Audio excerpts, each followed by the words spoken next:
নমস্কার, খবরের প্রথমেই দেখে নেব আজকের সংবাদ শিরোনাম। আতঙ্কবাদীরা বাংলাদেশ চালাচ্ছে, হিন্দুদের উপর হামলা নিয়ে হুঁশিয়ারি দিলীপের। ভোটে জেতার কয়েক মাসের মধ্যেই কৃষ্ণ কল্যাণীর বিরুদ্ধে বিস্ফোরক অভিযোগ তৃণমূলেরই নেত্রীর। 50 কেজি ধান বিক্রি করলে 5 কেজি এক্সট্রা, শুনেই রেগে লাল মমতা। আরজিকরের ছায়া এসএসকেএম হাসপাতালে সিটি স্ক্যান রুমে ফল সিলিং ভেঙে পড়ল। পাঁশকুড়ায় বিজেপি করার অপরাধে টিন দিয়ে বাড়ি ঘেরাও, তৃণমূল সদস্যের বিরুদ্ধে মারধরের অভিযোগ। 25 কেজির বেশি হরিণের মাংস নিয়ে যাচ্ছিল তপনকে, হাতে নাতে ধরল পুলিশ। হিন্দু জাগরণ মঞ্চের মিছিল ঘিরে ধুন্ধুমার, মাথা ফাটল পুলিশের, বিজেপিকে তুলোধনা কুণালে। কোটি কোটি টাকা দুর্নীতির অভিযোগ দুই তৃণমূল নেতার বিরুদ্ধে, ডানকুনি টোল প্লাজায় উত্তেজনা। প্রতিদিন সঠিক খবর নিয়মিত শোনার জন্য চ্যানেলটিকে সাবস্ক্রাইব করে পাশে থাকা বেল আইকনটি ক্লিক করে রাখুন পরবর্তী খবরের আপডেট পেতে। ইসকনের প্রাক্তন সন্ন্যাসী তথা চট্টগ্রামের পুণ্ডরিক ধামের অধ্যক্ষ চিন্ময় প্রভুর বিরুদ্ধে রাষ্ট্রদ্রোহ মামলার প্রতিবাদে উত্তাল হয়ে বাংলাদেশ। তারপর থেকেই বাংলাদেশের সংখ্যালঘুদের ওপরে ফের অত্যাচার শুরু হয়েছে বলে অভিযোগ। এই আবহে তীব্র প্রতিক্রিয়া জানিয়েছেন এপার বাংলার রাজনৈতিক নেতারাও। এবার বাংলাদেশের সংখ্যালঘুদের উপর অত্যাচার নিয়ে কড়া হুঁশিয়ারি দিলেন বিজেপি নেতা দিলীপ ঘোষ। একই সঙ্গে তিনি মন্তব্য করেছেন, সন্ত্রাসবাদীরা বাংলাদেশ চালাচ্ছে। পূর্ব বর্ধমান জেলার মন্তেশ্বরে বিজেপির সদস্যপদ গ্রহণ কর্মসূচিতে অংশগ্রহণ করেন দিলীপ ঘোষ। সেখানেই তিনি সংখ্যালঘুদের উপর অত্যাচার নিয়ে বাংলাদেশ সরকারকে কড়া হুঁশিয়ারি দেন। দিলীপ বলেন, বাংলাদেশে হিন্দুদের উপর অত্যাচার হচ্ছে, খুন করা হচ্ছে, সারা বিশ্ব সেটা দেখছে, তবে আমরাও হাত গুটিয়ে বসে থাকবো না। দিলীপ ঘোষ আরো বলেন, বাংলাদেশে কোনো সরকার নেই, আতঙ্কবাদীরা এখন দেশ চালাচ্ছে, এই রকম চলতে পারে না, বাংলাদেশের অবস্থা আফগানিস্তানের মতো হবে। দিলীপ ঘোষ জানান, বাংলাদেশের সংখ্যালঘুরা তাদের পূর্বপুরুষদের জমিতে দীর্ঘদিন ধরে রয়েছেন। ওপার বাংলার স্বাধীনতায় তাদের বিরাট অবদান রয়েছে। কিন্তু কিছু মৌলবাদী সুযোগ পেলেই বারবার তাদের উপর অত্যাচার করে জমি জায়গা দখল করে নিচ্ছে। গ্রেফতার হওয়ার পর রায়গঞ্জের তৃণমূল বিধায়ক কৃষ্ণ কল্যাণীর বিরুদ্ধে আদিবাসীদের জমি দখলের অভিযোগ তুললেন খোদ তৃণমূলেরই গ্রাম পঞ্চায়েতের সদস্যা। বৃহস্পতিবার এই অভিযোগে তোলপাড় রায়গঞ্জে। চরমে রাজনৈতিক তরজা। প্রেজেন্ট ভ্যান থেকে নেমেই বিধায়কের বিরুদ্ধে বিস্ফোরক অভিযোগ তোলেন তিনি। উত্তর দিনাজপুরের রায়গঞ্জ থানা এলাকার ঘটনা। জমি সংক্রান্ত বিবাদে বৃহস্পতিবার রায়গঞ্জ ব্লকের কমলাবাড়ি 2 গ্রাম পঞ্চায়েতের মধ্যে তৃণমূল কংগ্রেসের সদস্যা সোনা টোপনো সহ 8 জনকে গ্রেফতার করে রায়গঞ্জ থানার পুলিশ। গ্রেফতারির পর রায়গঞ্জ আদালত চত্বরে বিধায়কের বিরুদ্ধে ক্ষোভ উগরে বিস্ফোরক মন্তব্য করেন ওই তৃণমূল পঞ্চায়েত সদস্যা। তার দাবি, সরকারি নির্দেশ অমান্য করে আদিবাসীদের জমি বেদখল করছেন বিধায়ক কৃষ্ণ কল্যাণী। মুখ্যমন্ত্রী মমতা বন্দ্যোপাধ্যায়ের নির্দেশ দেওয়ার পরও বিধায়ক কৃষ্ণ কল্যাণী তার ফ্যাক্টরির পাশে থাকা আদিবাসীদের জমি দখলের চেষ্টা চালিয়ে যাচ্ছেন বলে অভিযোগ সোনা টোপনোর। তবে এই বিষয়ে বিধায়ক কৃষ্ণ কল্যাণীর কোনো প্রতিক্রিয়া পাওয়া যায়নি। তৃণমূল কংগ্রেসের জেলা সহ সভাপতি অরিন্দম সরকারের বক্তব্য, সোনা টোপনোর বিরুদ্ধে জমি দখলের এক গুচ্ছ অভিযোগ আছে বলেই পুলিশ তাকে গ্রেফতার করেছে। আর তৃণমূল করলেই যে আদিবাসী বা যে কারো জমি দখল করা যায় এমনটা নয়, আইন অনুযায়ী পদক্ষেপ নেবে প্রশাসন। তবে এই ঘটনার সঙ্গে বিধায়কের কোনো যোগ আছে বলে মনে করেন না তিনি। শাসক দল ও তৃণমূল বিধায়ককে তীব্র কটাক্ষ করেছে গেরুয়া শিবির। বিজেপির জেলা সাধারণ সম্পাদক ফাল্গুনী চক্রবর্তীর দাবি, একসময় বিজেপিতে গিয়েছিলেন, এখন তৃণমূলে ফিরে এসেছেন কৃষ্ণ কল্যাণী। তার দাবি, অনৈতিক কারবারের জন্যই তৃণমূলে ফিরেছেন তিনি। প্রিয় দর্শক, আপনি কোন জেলা থেকে দেখছেন কমেন্ট করে জানাবেন। এবং আমরা এই ভিডিওটিতে 4000 লাইক ও 3000 সাবস্ক্রাইব টার্গেট করেছি, তাই আমাদের টার্গেটটি সম্পূর্ণ করবেন। অনেকেই আমাদের খবর শুনছেন কিন্তু সাবস্ক্রাইব করছেন না, ভুলে যাচ্ছেন, তাই এক্ষুনি সাবস্ক্রাইব করে নিন। ফিরে আসছি পরবর্তী খবরে। মুখ্যমন্ত্রীর সঙ্গে দেখা করলেন বিধায়ক বাইরন বিশ্বাস। মুখ্যমন্ত্রীর কাছে একগুচ্ছ অভিযোগও করেছেন বলে জানা যাচ্ছে। তার দাবি, সাগরদিঘিতে সরকারের বেঁধে দেওয়া দামে কৃষকরা ধান বিক্রি করার সময় 50 কেজি পিছু 5 কেজি করে ছাড় দিতে হচ্ছে। অর্থাৎ 50 কেজি ধান বিক্রি করলে কৃষকরা পাচ্ছেন 45 কেজির দাম। বিধায়কের অভিযোগ, এক সময় 2 থেকে 2.5 কেজি ধান দিতে হতো, কিন্তু বিডিওর নির্দেশে এটা বেড়ে 5 কেজি হয়েছে। অর্থাৎ কোনো চাষি যদি 100 কেজি ধান বিক্রি করেন তাহলে 10 কেজি ধান এমনিই দিয়ে দিতে হচ্ছে। সূত্রের খবর, বাইরনের অভিযোগ শোনার পরেই মুখ্য সচিবকে বিষয়টি অবিলম্বে খতিয়ে দেখার জন্য নির্দেশ দেন মুখ্যমন্ত্রী। যদি সত্যি এরকম ঘটনা ঘটে থাকে তাহলে তা যাতে বন্ধ করা হয় তারও নির্দেশ দেন মমতা বন্দ্যোপাধ্যায়। বিধানসভায় মুখ্যমন্ত্রীর ঘরে উপস্থিত অন্য বিধায়কদেরও মুখ্যমন্ত্রী বলেন, নিজেদের এলাকায় খোঁজ নিয়ে দেখুন এমন ঘটনা ঘটছে কিনা, ঘটলে অবিলম্বে বন্ধ করুন, সরকারকে রিপোর্ট করুন। এটা কোনোভাবেই মেনে নেওয়া হবে না। বিধানসভা সূত্রে খবর, মুখ্যমন্ত্রীর এই নির্দেশ পাওয়ার পরই বিভিন্ন জেলা শাসকের কাছে নোটিশ পাঠানো হচ্ছে। সেই নোটিশে জানিয়ে দেওয়া হয়েছে, সরকারের বেঁধে দেওয়া নিয়মে সরকারি প্রক্রিয়া কৃষকদের থেকে ধান কেনার সময় কোনোভাবেই এত ছাড় নেওয়া যাবে না। কোথাও এরকম অভিযোগ উঠলে সরকার ব্যবস্থা নেবে। আরজিকর হাসপাতালে ভেঙে পড়েছিল ফলস সিলিং, তার রেশ এখনো কাটেনি। এবার ফলস সিলিং ভেঙে পড়ল এসএসকেএম হাসপাতালে।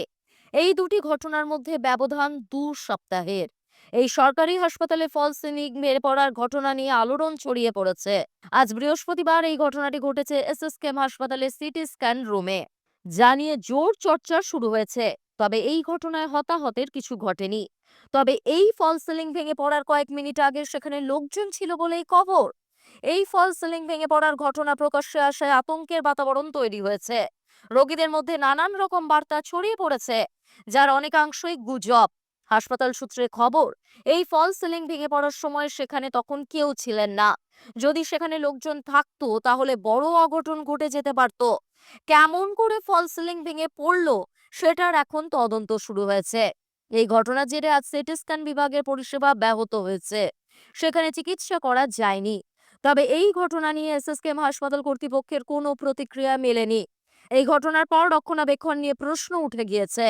এসএসকেএম হাসপাতাল হচ্ছে সুপার স্পেশালিটি, সেখানে এমন ঘটনা ঘটলে নানা সমালোচনা হবেই। তবে এই বিষয়গুলি দেখার দায়িত্বে যিনি আছেন তাকে তলব করা হয়েছে।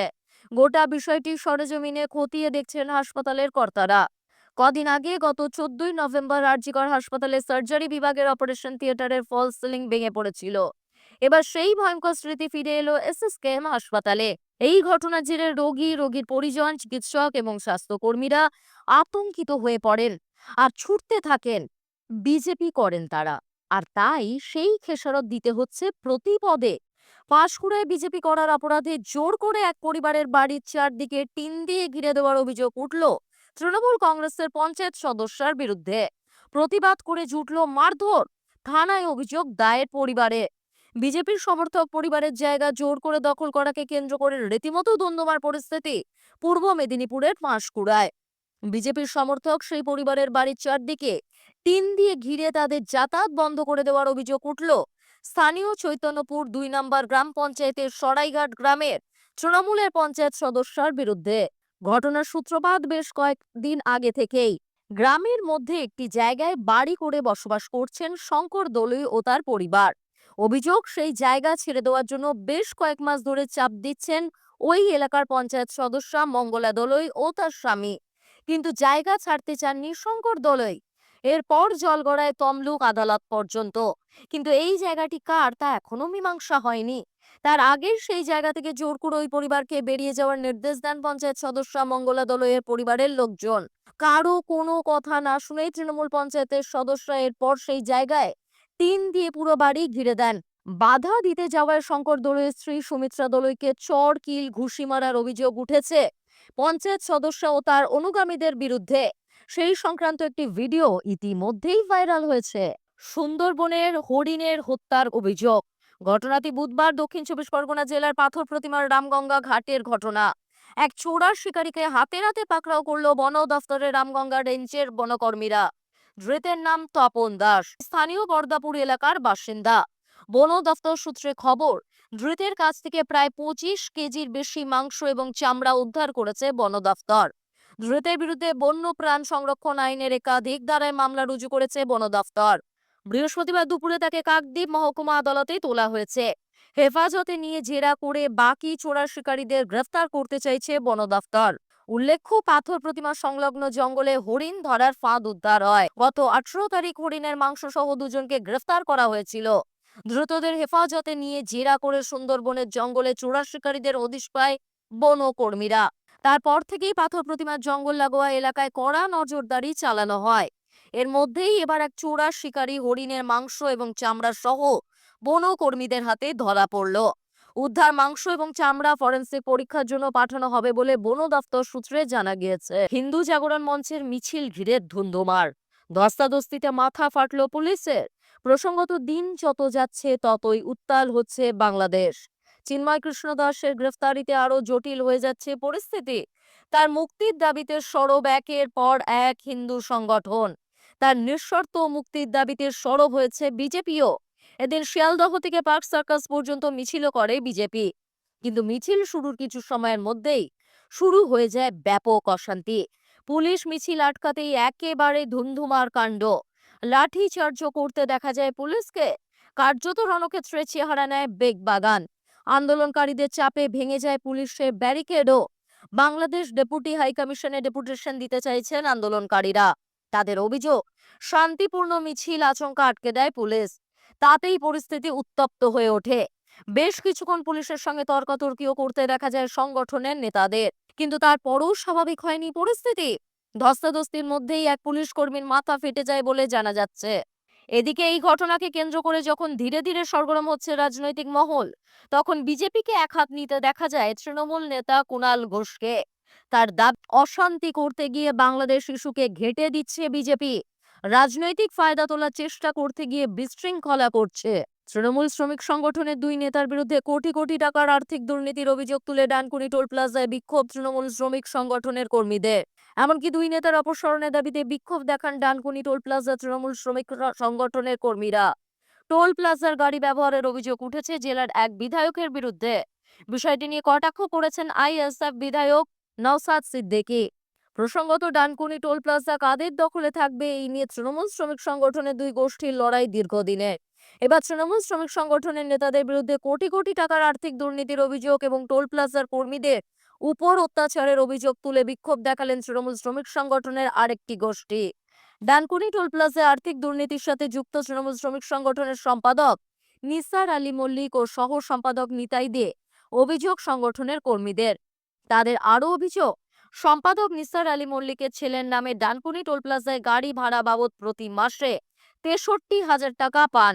অথচ সেই গাড়ি জেলার কোনো এক বিধায়ক ব্যবহার করে বলে একটি ছবি প্রকাশ্যে এসেছে। তাতেই চটেছেন শ্রমিকরা। অন্যদিকে তৃণমূল শ্রমিক সংগঠনের সহ সম্পাদক নিতাইদের বিরুদ্ধে আরও অভিযোগ, তিনি নাকি কর্মীদের কাছ থেকে তাড়িয়ে দেওয়ার ভয় দেখিয়ে দিনের পর দিন অত্যাচার চালাচ্ছেন। সংগঠনের তহবিলের টাকা নয়ছয় করে মুনাফা লুটছেন। দুই নেতার অপসারণের দাবিতে উত্তপ্ত হয়ে ওঠে ডানকুনি টোল প্লাজা এলাকা। বিক্ষোভের খবর পেয়ে ঘটনাস্থলে যায় ডানকুনি থানার পুলিশ এবং পরিস্থিতি নিয়ন্ত্রণে আনে। টোল প্লাজায় মোতায়েন করা হয়েছে পুলিশ। যদিও দুই নেতা তাদের বিরুদ্ধে ওঠা অভিযোগ প্রসঙ্গে কোনো মন্তব্য করতে চাননি। অন্যদিকে ডানকুনি টোল প্লাজায় ভাড়া দেওয়া গাড়ি কিভাবে জেলার এক বিধায়ক নিজের কাজে ব্যবহার করেন তা নিয়ে প্রশ্ন তুলেছেন আইএসএফ বিধায়ক নওসাদ সিদ্দিকী।